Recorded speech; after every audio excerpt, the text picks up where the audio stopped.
Want more Behr?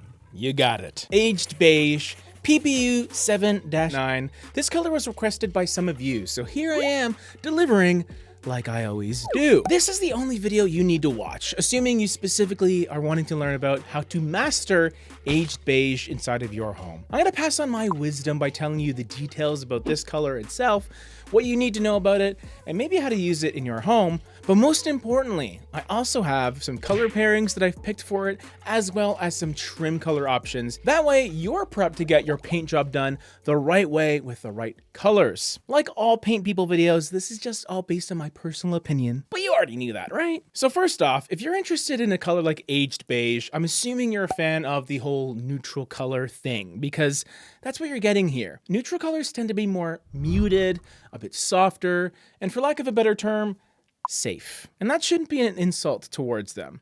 I'm not the biggest baseball fan, but I know that being safe is usually a good thing. Many people rely on using neutral colors in those areas of your home where you want other things to stand out rather than the walls themselves, and that's sort of where I put this color categorically. I sort of like the name Aged Beige because I do see it as a color that perhaps was even more beige at one point, but it's been sitting around for a couple decades, causing it to feel less saturated, a bit more aged.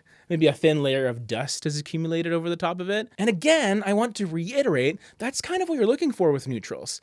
The undertones themselves, too, they're also pretty soft. You got beige, you got a little bit of gray, maybe a touch of brown somewhere, and then some yellow warmth mixed in as well, which can't help but make it feel a bit goldy. And then there'll be the odd situation where maybe there's a touch of a green undertone that shows up, but not so often, really. Do you know what else makes it a pretty standard neutral wall color choice? Well, it's gotta be its light reflectance value. The LRV tells us how dark or light a color appears on a scale from 0 to 100.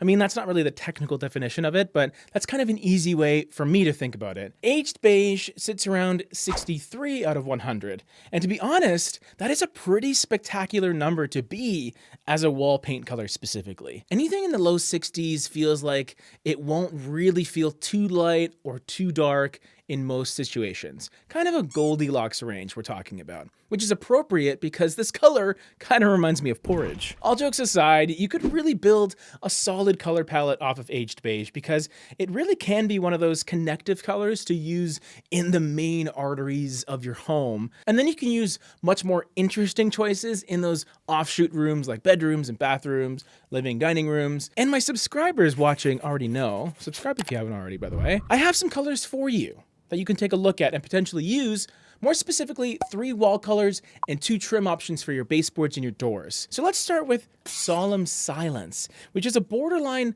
light neutral with a similar lightness score, only this one is much more cool leaning. It's fairly balanced as a color and could read as gray in certain circumstances, sort of like a metallic gray, but I find in practical use, it gets a little more blue leaning. It has more of a blue undertone that becomes fairly prominent depending on what sort of lighting your home gets. Most experts will say that north-facing rooms are going to be the biggest culprit when it comes to making your paint colors look more blue, but there's also a chance that Solemn Silence could have a blue feeling even in a south-facing room, depending on the time of day. If that gives you pause, then just make sure you test this color out before you commit to painting it. And really, you should do that for any color you're using, to be honest. An easy choice for this color is in bedrooms and bathrooms. I could also see it being an interesting kitchen choice because it has this cloudy sky feeling to it. But if we wanted to take things a little bit darker, I would offer you a color called Smoked Tan, which I almost equate to a darkened or deepened version of aged beige. It just takes things past tan territory into almost a taupe type of coloration, where you have slightly warm brown mixed with a dash of dark gray as well to give you some richness, a bit of shading. It is a darker color, but it doesn't feel overly dark, especially in areas that get a lot of light from windows specifically. It's also not going to be quite as dark as our third choice, which is Royal Orchard. And this will most likely be the accent color of the bunch. This is the one that I would use maybe in one specific room that I really want to bring attention to. It has a rich, almost dark pesto feeling to it.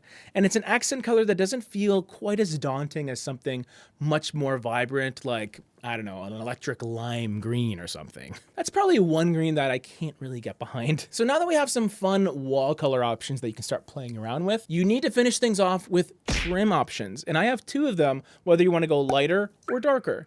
One of my favorite baseboard colors within Behr Paint's catalog is Polar Bear, because it has bear in the name. I mean, it's perfect. It's a clean, almost has a touch of a fuzzy polar bear warmth to it. And what's great is it'll look nice and crisp and will pop off all of the colors we talked about. Doesn't matter if you go with the lighter ones or the much darker, deep ones. And in terms of a dark trim color, if you wanted to sort of switch things up a little bit, there's a color called Rolling Pebble, and it's a darker soft brown that almost feels like a slightly more chocolatey version of Smoked Tan.